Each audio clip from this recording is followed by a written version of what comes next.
Peace be with you, everyone. Welcome to the channel. My name is Trevor. Very grateful to have you here. And today's video, I've got my 10 fragrances selection for the month of October. So definitely a golden month if I had to pick a color that articulates the season where I'm at currently. A lot of the vegetation where I'm at has been a little bit sun-kissed, but not quite turned fully. But that beautiful ambery color and the deep blue skies that autumn is kind of known for really bloom the most in October for me. So in addition to that golden hue, there's going to be a few fragrances that lean a little bit into the darker side of things for the whole Halloween festive season coming up towards the end of the month. But otherwise, a lot of these either run into rose-based fragrances, leathers, some nice ambers, and a couple other of maybe some fougere style fragrances. So keeping it classy, but also trying to stay on theme and just reaching for things that really call to me during this type of weather pattern. So in no particular order, I'm going to get started right away with this first fragrance here. This is Leather Jardin from Zara. And this is an old style bottle. This is a 75 ml. They used to come in this, but they recently repackaged and reissued the fragrance. Haven't smelt the newer version, but I hear that it's still the same fragrance. And the repackaging actually put the 100 mLs in the new bottles. I think they're currently sold out, definitely for good reason. This has been a little bit of like the best offering that Zara's ever done. At least that's word on the street. This is the only one I've ever tried from them, but this is a stunning vintage 60s style leather. So you get that brown, ambery colored leather that was really common in suitcases and shoes from the 60s, 70s era. But then this wears very modernly. So it's a vintage style fragrance brought into a modern age. There's the other two notes listed are grapefruit and rose, and I definitely get a little bit of that rosy feeling and a sparkly sensation from the citruses that give it a really beautiful texture. And the rose really softens out that otherwise really dry, cracked leather that's going on in here. Absolutely stunning juice. Amazing that you can pick this up for like $40, I think. And I believe this was a collaboration with Joe Malone, so that is the nose behind this one as well. Really highly recommend getting your nose on that fragrance. It's one of my favorites for this sort of transitional period into the cooler parts of the autumn. Next, another fragrance with rose. This is Moschino's Toy Boy, and this is one of my go-to rainy day fragrances during the autumn time, something that I absolutely love to reach for in these transitional parts of the year. I wear this during the springtime as well. Really beautiful floral component. I get a little bit of like a bird seed accord, so something a little bit nutty and dry, but also very floral and spicy. I don't know exactly what all spicy notes are in here, but they're pretty unique. They definitely, it's a type of spiciness. It's a little bit dark and maroon colored in terms of the tone that it gives off, but definitely different from everything else that I've got in my collection at least. Really also a stunning cheapie. You can find these go for well under $50 during the spring and summer season when they're out of season, but during the autumn, they jump back up in price a little bit, but I think testers for this were still going under $50 on Joma Shop. So these two are going to be, I think, the only cheapies in the list, but highly recommend both of these. Okay, the next one we've got is a little bit of a classic crowd favorite, at least the original Eau de Toilette, but this is the Pure Parfum version of Terre d'Hermès. And this one, I think, really just captures that color tone that October brings to the table. Like I said, there's that golden hue in full swing, those brown, oranges, and yellows, and this kind of comes off the skin that way. It reminds me of the original Terre d'Hermès mixed with like a Fanta soda.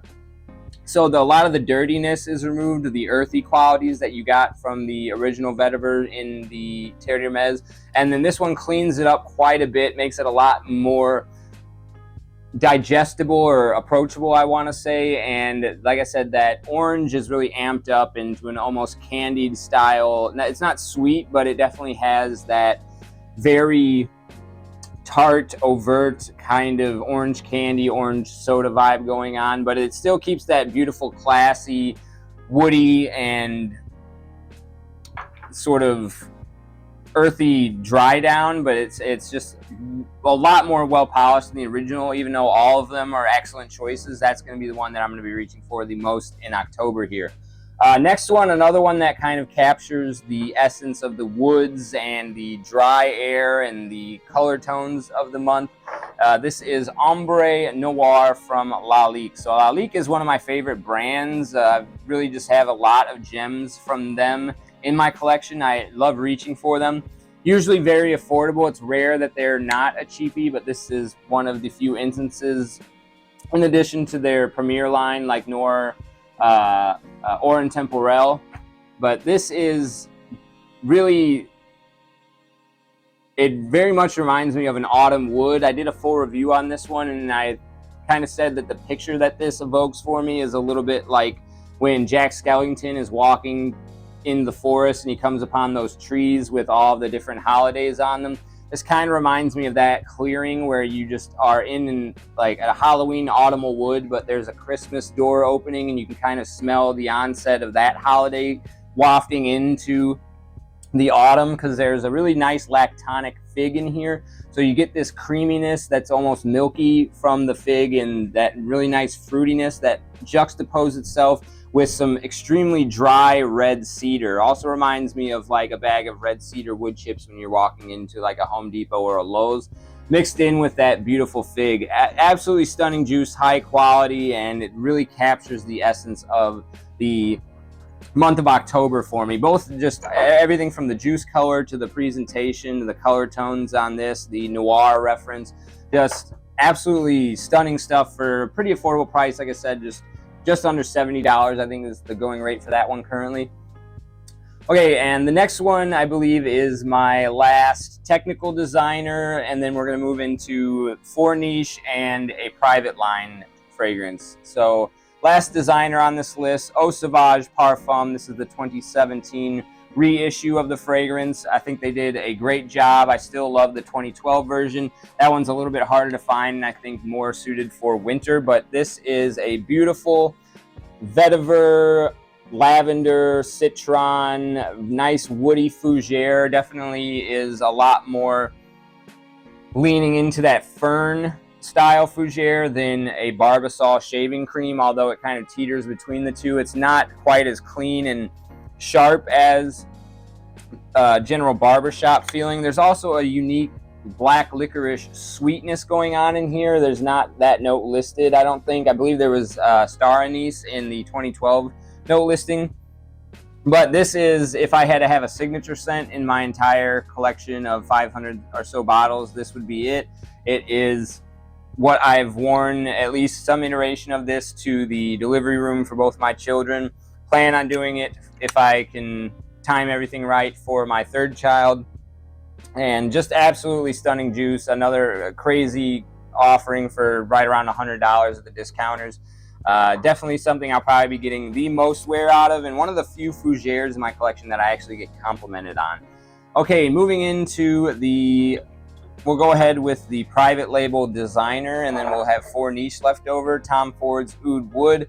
Little introduction needed on this one. Really a classic at this point. Really nice, smooth, cold wood.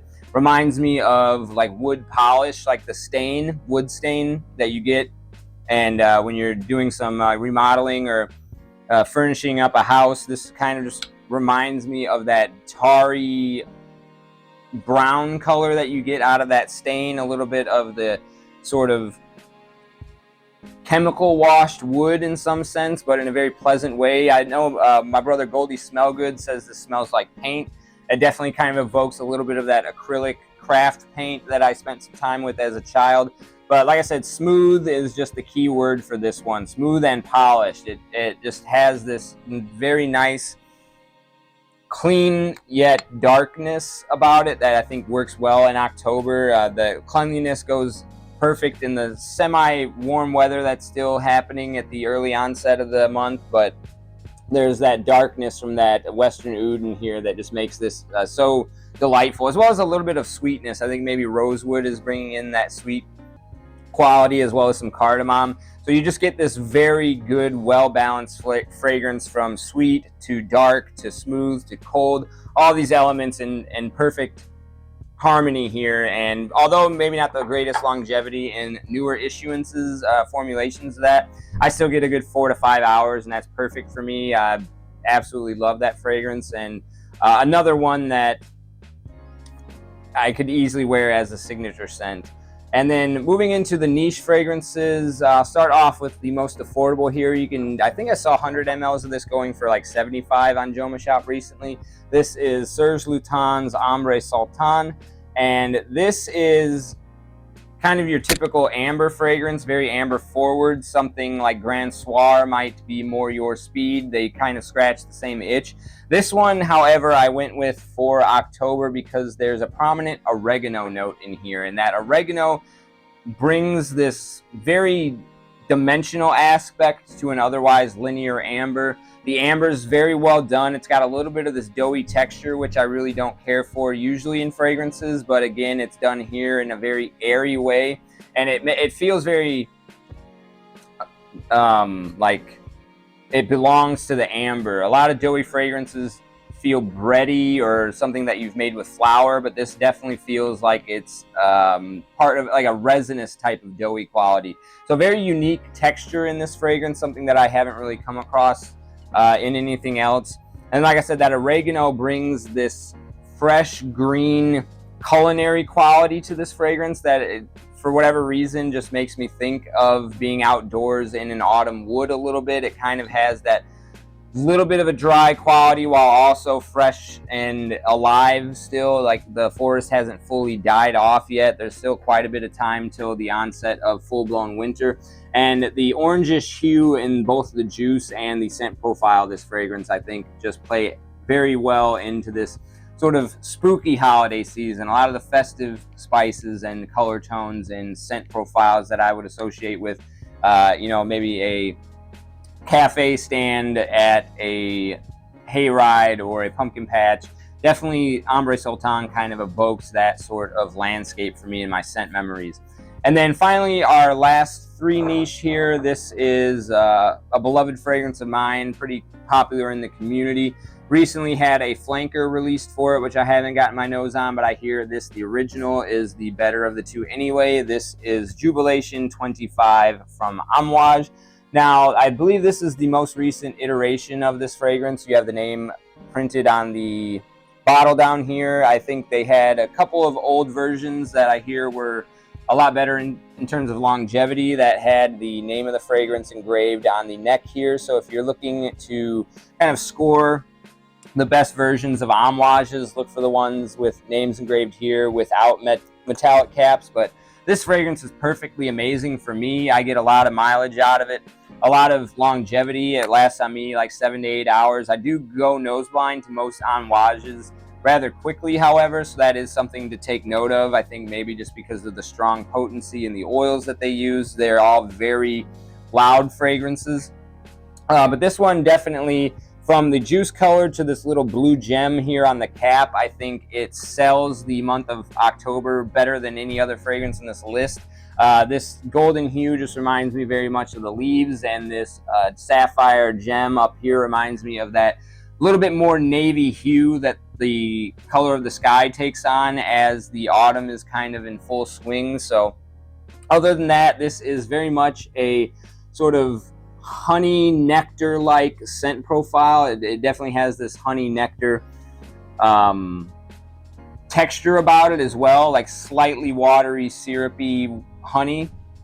I think there's some black currant in here that also kind of sells this blue color scheme mixing in with the gold. Blue and gold, definitely the color tone that this evokes for me, but an otherwise very nice, spicy, nectar, honey, fruity, spicy fragrance. So that definitely great for the whole like Thanksgiving holiday season as well. Perfect for all of autumn, but I think that just the way that it wears rather light and fruity. I'm reaching for this more in the warmer parts of the autumn, whereas November and December, they get a little bit cold for me to really get the most mileage out of this one. But definitely recommend everybody get their nose on this one at some point in their fragrance journey. It is definitely a masterpiece fragrance.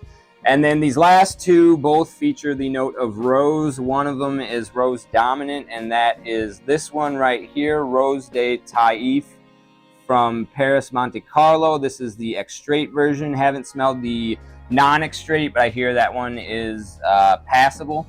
But this otherwise is kind of, it's very much rose, so it's just rose dominant is like the main player here. You get some ambery spicy tones in the dry down. The opening is very light and refreshing, however, which is why I picked this one for a rose fragrance for October, because it has this almost strawberry lemonade style refreshing quality up front, but very potent. I could smell this in the box before I opened it. It's very rose forward, very refreshing. It doesn't quite have as suffocating and headache inducing quality of a rose that some other popular ones, like even like Oud Satin Mood or Portrait of a Lady, I feel like their roses can kind of irk people that aren't into rose, like maybe some people in your environment. But I feel like this one has been pretty inoffensive, well done, light, airy, and just stunning enough that it's something that I could pull off a lot easier than the other rose fragrances in my collection, and just really glad to have this one. It is a little bit hard to come by, but if you're patient, they pop up at JomaShop and FragranceBuy.ca for like right around $160, which I think is an excellent price for this. Otherwise, for retail, you're looking at like $310, $320. I don't really like paying anything more than $250 for any fragrances, so that's a little bit out of my ballpark for retail, but definitely once it's at the discounters, keep your eye open for that one and add yourself to the mailing list at FragBuy for sure. And then ending this list of October off with a Creed. We've got the original Viking, not Viking Cologne, which I picked up on a good deal over the summer. I think it's a great summertime fougere, probably one of the top 3 for that season. But this is a very nice autumnal fougere. I think this would be great in the springtime as well. Like I said, this one does feature a rose note that's fairly prominent. But otherwise, this is sort of like a kind of, again, there's a little bit of that doughy textural feel, which I don't mind in this fragrance. It could, because it's not a gourmand or something going into like a sweet cookie dough kind of doughy quality, but a little bit of a doughy lavender, a little bit almost chewy in its texture, and then a somewhat big red chewing gum spice tonality, like maybe a lot of clove. I don't think there's any cinnamon here, but the clove lends itself to a little bit of that spicy, semi-sweet, big red chewing gum accord over the top of a classical men's fougere. And that little bit of a pop of the Old Spice feeling, I think, plays well into the color tones that October has to offer. And just wearing a fougere is just something that I really enjoy in most of my monthly perfume trays. These are going to be my go-tos for October, but that is the top 10 fragrances that I'm going to be reaching for this month. Let me know what your perfume tray for October 2024 is in the comment section down below. And as always, I really appreciate you sticking with me to the end of the video. I'll see you in the next one. Take care.